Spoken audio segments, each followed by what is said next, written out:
Coming up on the Sports Desk, it's the South Bay Baseball Summer League, the wins, the heartbreak. We've got the highlights. Checking in with West High's baseball team weeks after their coach had an alum get drafted to the majors. And two alums of that Warriors baseball team are here in studio, having just graduated and who are looking forward to the next step in their baseball careers. The International Surf Festival hit Torrance Beach, and so too did our cameras.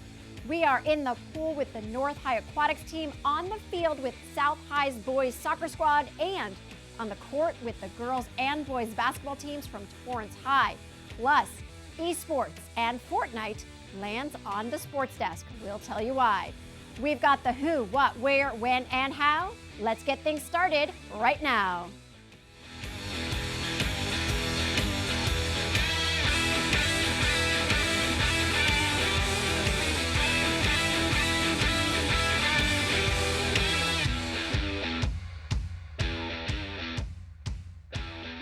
Hey guys, welcome to the Sports Desk, your one source for all things Torrance sports. I am your host, Lesley Robins. For the next half hour or so, sit back and kick back as we give you a gateway to the brightest sports stars and hottest sports spots in Torrance. Before we get to the good stuff, we want to hear from you. Here are the social media stats. I'm at Lesley Mia. The show is at the Sports Desk TV. Find us, tag us, follow me. Our program is also on Facebook. We've got email. All the details are right there on the screen. Tell us what's going on and what we need to know, because when it comes down to it, this show is all about you. Now let's get you in the know with some numbers. Just over 1 week, friends. The start of football season is almost upon us. We've got our camera crews lined up and the Sports Desk is ready to capture all the action. So keep it here all fall long for the latest and greatest from the gridiron.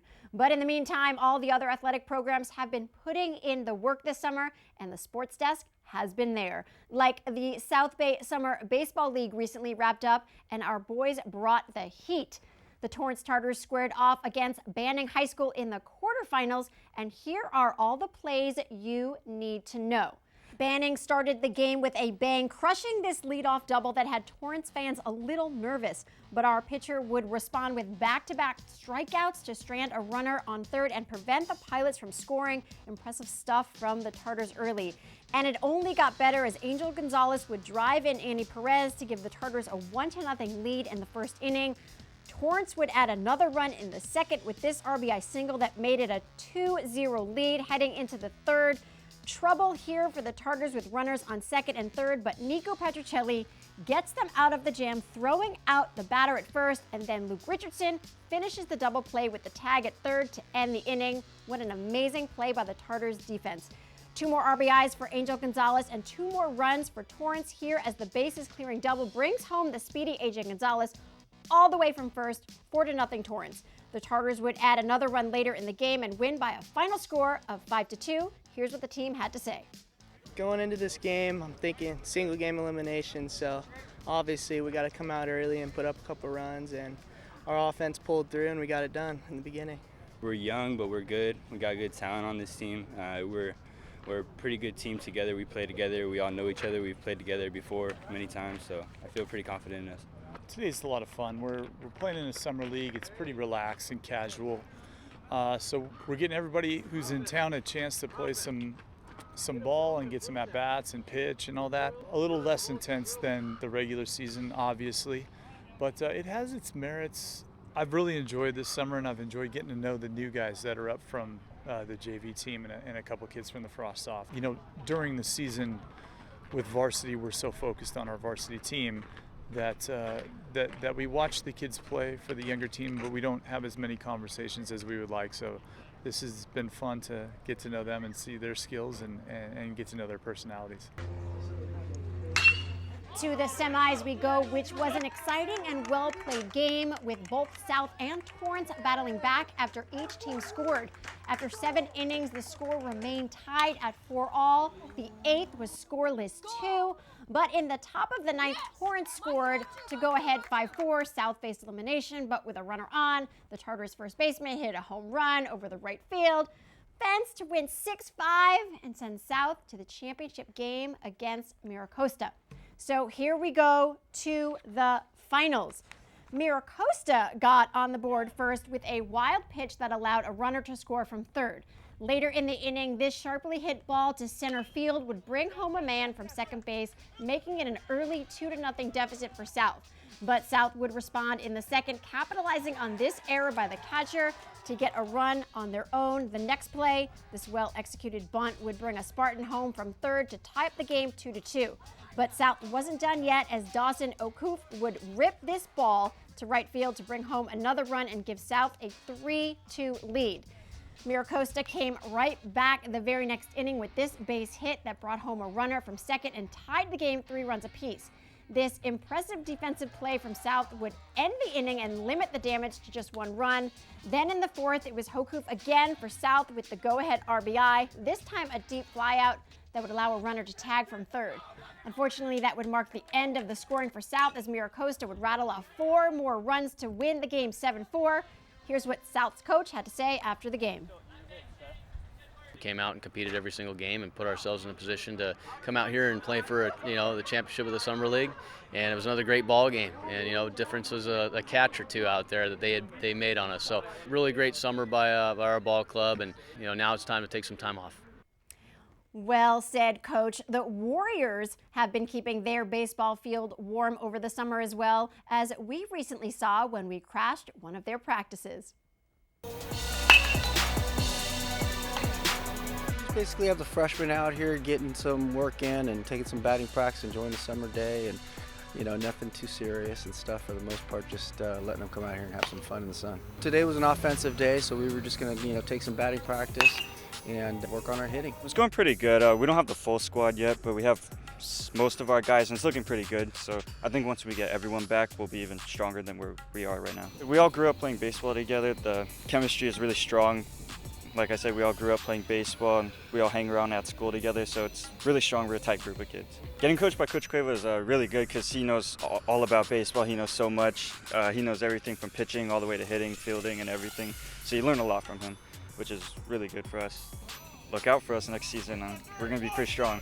Hopefully we can bring home a CIF championship. This is my last season. I'm going to be a senior. It feels weird. It went by really fast. I still remember being a freshman, coming in here being smaller and kind of confused on what this is all about. And just going through all my years, it's been really fun with all the guys. I'm still working on getting my velocity up and working on off-speed pitches. So hopefully I can take that next step into going into college. Well, as we reported when the news broke, one former Warrior did take that next step, and the next, and the next, and the next, having just been drafted by the San Francisco Giants. Taylor Rashi graduated here from West and went over to El Camino and played at El Camino for 2 years, 3 years, went over to UC Irvine and got drafted. It's a great journey. I mean, he came in as a freshman and worked hard till he became one of our main guys his senior year.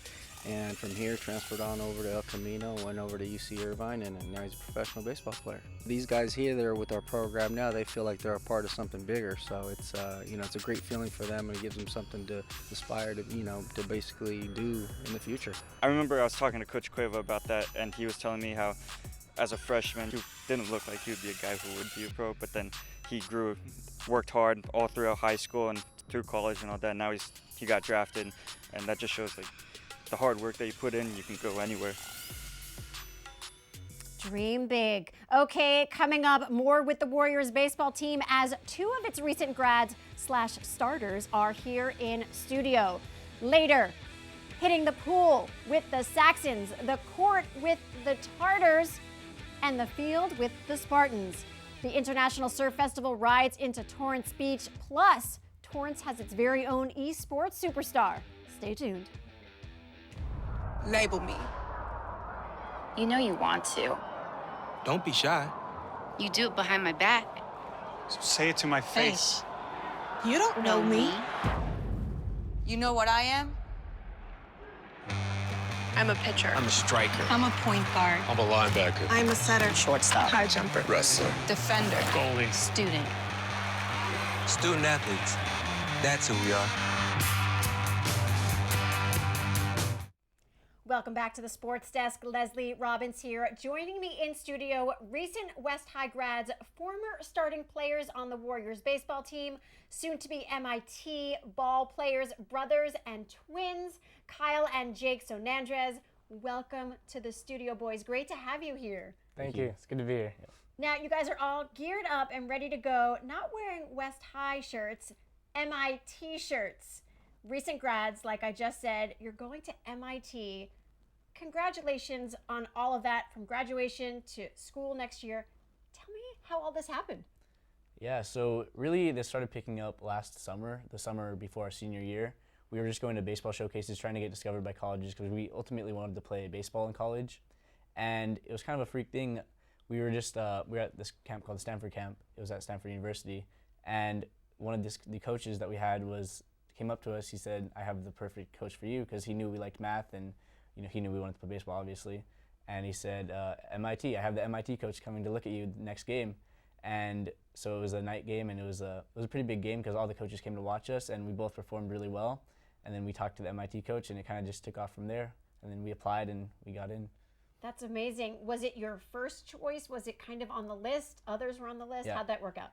So MIT wasn't even really on our list until then, because we thought we would never really get in. We didn't think we had a chance. But then once we discovered we could have we had a legitimate shot to get in, it was our first choice because it was really what we wanted. We wanted to play baseball in a probably Division III environment and have some world-class academics, preferably in STEM. Well, speaking of academics, you guys are the epitome of student athletes because your GPAs are way up there, valedictorian almost. You guys are the real deal. So how do you kind of juggle baseball and academics but keep it at such a high level on both? I guess it just takes a lot of work, a lot of focus. Time management is pretty important. You kind of have to, sometimes when you have a lot on your plate, it's really important to prioritize, do I need to stay extra hours at practice or do I need to study for a big test that night? And it's kind of all about focusing on what is most important at the time instead of, sometimes, it can be really overwhelming if you try to do everything too much. Yeah. Well, of course, the Sports Desk is always with you guys at your games and your practices, but there's a lot going on behind the scenes with you guys. You guys have been playing baseball forever, from Little League, teams in Australia. You guys have done it all, winning championships. So take me back from when you were really young to now. Is this what you wanted to do? I always knew I loved playing baseball, and from when I was really young, I wanted to play college baseball, but I think even until sophomore year, I really had no idea what that meant. I just kind of always put 100% into baseball, 100% into academics, and said, hopefully I'll end up somewhere good if I do that. So I kind of don't think that we knew that this was going to happen, but I think we're very happy with how we ended up. And of course, it always takes a supportive family. Your parents are so proud of you and probably your biggest support system. Tell me what it's like knowing they're there to help guide you and raise you up. Yeah, so I think one of the big things about them was that they were never the parents to really be incredibly strict in terms of academics or baseball. They never really made us do anything, which I think that gave us a lot of internal drive. And I felt welcomed if we didn't really perform well on a test. It was as long as we did our best, that's what matters. And I think we really carried that with us, and it made us want to do better. Coaches, of course, are like parental figures, and your coaches are so proud of you. Coach Q particularly adores you and will miss you terribly. He sent me something to read to you. You young men are the epitome of the term student athlete. You should both be proud of your accomplishments, not only on the field as varsity all-league players, but also in the classroom for maintaining your 4.0 plus GPAs for all 4 years. On behalf of the entire West High School baseball coaching staff, I truly wish all the best for you both. ... It's a beautiful quote. So tell me what it means to have coaches that inspire you, that teach you, and that guide you. It really means everything to us. Coach Q, Coach Torres, and Coach Cueva, they've given us so much support over the years, and they've really helped us develop as ball players and as good people out of the classroom. And just knowing they are there to support you and they have your back, it helps you. To help you even to get into the next level, MIT is huge. Tell me about that process. the practice, the clinics, the training. You guys are really well built. That doesn't happen overnight. Yeah. So I think the biggest thing about our coaching is that we were never the team that would be able to overpower another team. It's like we didn't have the 90-mile-an-hour arms. We didn't have guys that could hit 10-plus home runs in the season. And I think Coach Cueva and Q and Torres knew that, and they kind of adjusted their coaching style to kind of emphasize hard work and like scrappiness, I guess, and especially us because we're not very big people. You know, we realized that like early on that we would have to work way harder than everyone else in order to be able to get to the next level. So what does that hard work entail for people that want to be in your shoes? Because lots of young boys playing Little League, doing the same stuff you did, they're like, I want to do that. Yeah, so it's almost not even enough just to go to practice, every practice, and work hard in practice. You need to do stuff outside. Like we're pretty much hitting every day and working out every day. So I think that's really what's necessary to get to the next level. And it's behind the scenes too. You're posting stuff online, you're making videos of all of your plays. It's a lot of work to get noticed, right? Oh yeah, I mean, the whole process of like the showcase environment, you know, it's really nerve-wracking to go play in front of 30-plus coaches, and then a lot of these companies also like will provide videos, or you make your own video. And so a lot of times we will have that video, send it out to coaches a couple weeks before we go to these showcases, and it's really stressful because you have to establish like a dialogue with the coach, tell him, I'm interested in your school, it'd be awesome if you came out and watched me, and then you have to perform on top of that. Well, where do you want to perform next after MIT? What are your future goals? I think my future goal, like as a career, would probably be something in the aerospace field. So for NASA or SpaceX would be probably the dream. Really? Yeah. Yeah, same. I want to work for some sort of aerospace corporation. I think that's just what interests me at the moment. And it's not set in stone yet, but right now I think I'm going to work towards that. Well, the sky's the limit for both of you. I am super proud. Your family's proud. Your coaches are. Your schoolmates. All the best at MIT, boys, and whatever the future holds for you. Thank you for coming. Thank you for having us. Thank you. Okay, coming up, soccer at South, basketball at Torrance, aquatics with North, and the International Surf Festival rides into Torrance. Plus, how Fortnite found its way onto the sports desk. Stay tuned. Woo! Come on! Go, Diane! Yeah, keep it going! Yeah! Go, honey! If you love them enough to drive an hour to cheer them on as they get beat 11-0 in the rain, then surely you'll check nhtsa.gov/the right seat to make sure they're correctly buckled in the back seat.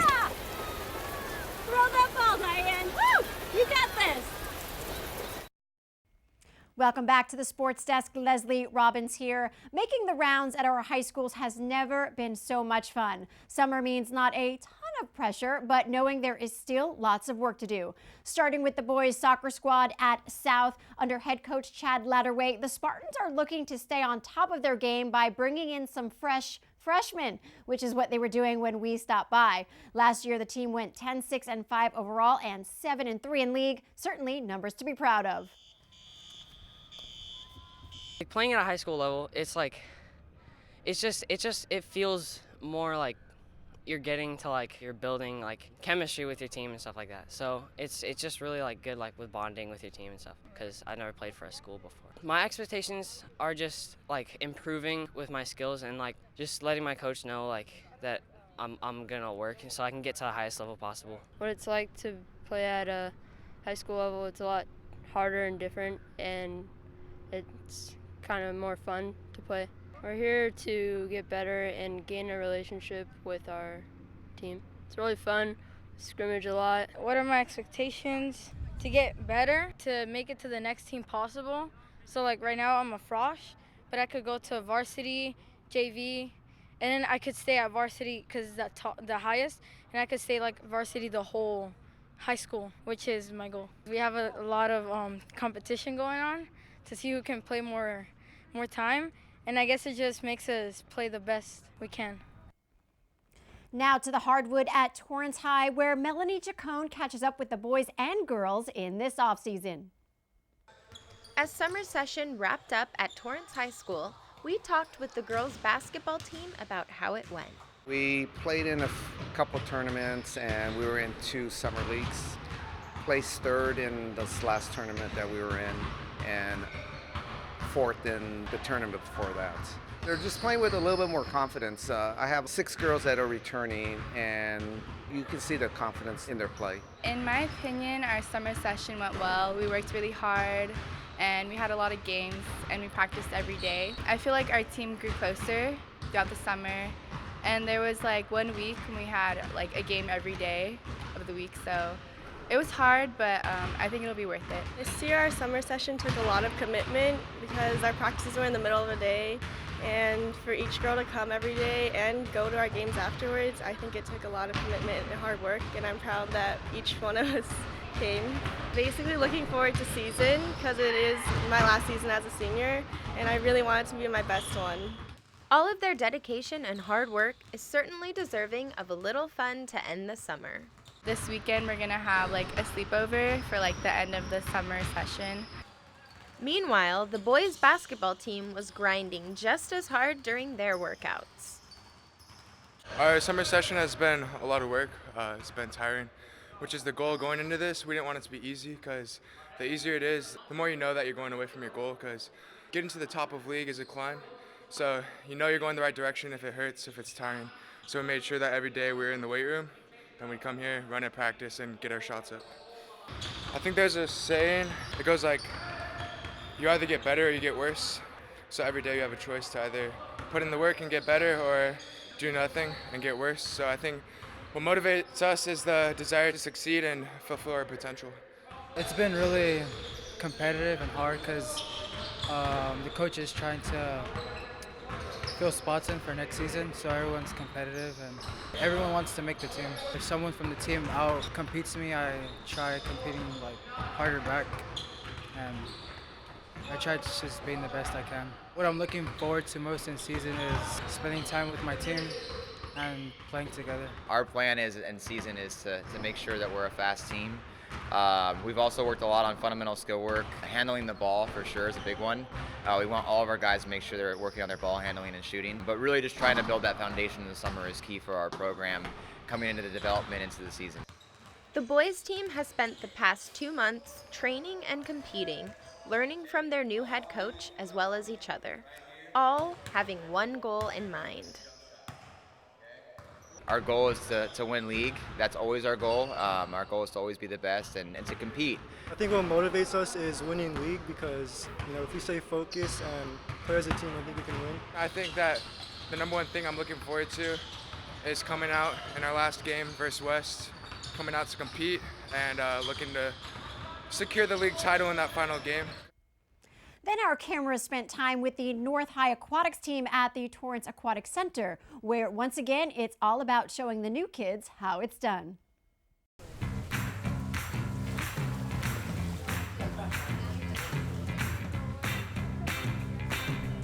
This is our 3rd week in. Today I'm running both water polo and swim. Water polo does dry land for the majority, and swim is swimming. Water polo, dry land, some weightlifting, a lot of cardio, and just getting their heart rate up and getting them active. Swimming, mostly teaching them the different strokes and getting them used to this kind of training.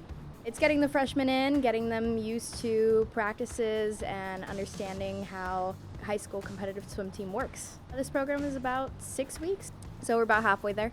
I'm expecting them to learn everything that they can by the end of the summer program and use that knowledge when it comes time to season.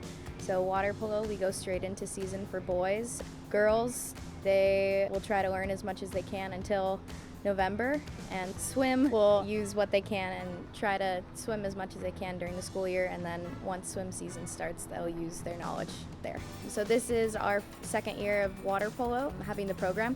Their first season was rocky, as first programs usually are, but overall they did a great job. They learned how the game is played, and they had a lot of training to build them up to get into the games and get ready. Been doing a lot of dry land, a lot of weight belts, been doing more kind of just core workouts, get us in shape. One thing I learned from last year is just having a stronger core so I can get up out of the water a lot easier, and I'm going to try to hopefully put it in this year. Last season was okay. I know this year most of us are returning, so it would be a lot better this year, and we're looking forward to winning a few more games than last year. This year we are moving forward and they're ready to win. From the pool to the beach, the International Surf Festival landed in the South Bay, and the R10 paddleboard race went down right here on Torrance Beach. To the ocean we go.